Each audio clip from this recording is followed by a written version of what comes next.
Hi guys, magre-repack tayo ng pamintang buo. So, tapos na po ako sa laurel. Tapos, yung pamintang pino. So, magre-repack tayo ng pamintang buo. Let's go. Tagpipiso po to ito. Tigpipiso po. Kada one scope din, no? One scope. Or is life. Saka iba yung sarili at sarili mong kita sa trabaho. Piso. Hindi naging madali ang pinagdaanan ni Ivana bago niya narating ang kinalalagyan niya ngayon. Kwento mo naman yung iyong journey. Nag-start ko sa business. Dagdag paninda guys. Mas maganda yung ikaw yung magre-repack kaysa bumili ng kasi kunti lang yung tubo mo. Pero pag ikaw yung magre-repack, ang laki ng tutubuin mo. Kaya mag-repack ka na din. Sa may mga tindahan dyan, magre-repack na din kayo.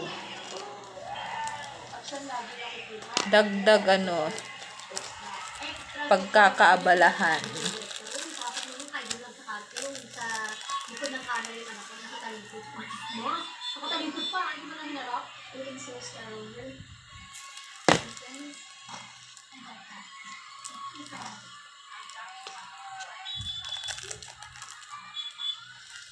Tignan natin guys kung ilan ang magagawa.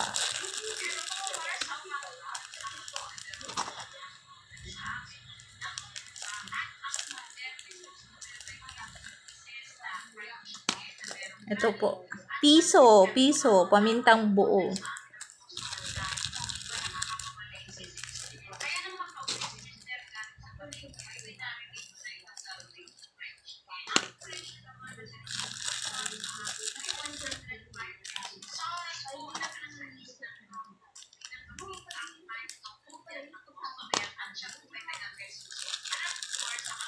Tamang sipag lang sa pagtitinda.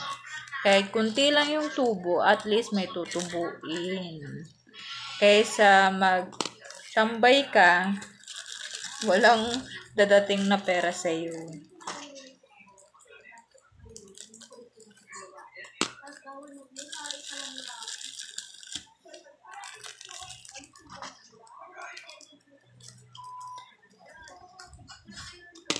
Bali, nabili ko pala to is 80 pesos sa palengke. Tignan natin kung ilan, magkano yung tutubuin.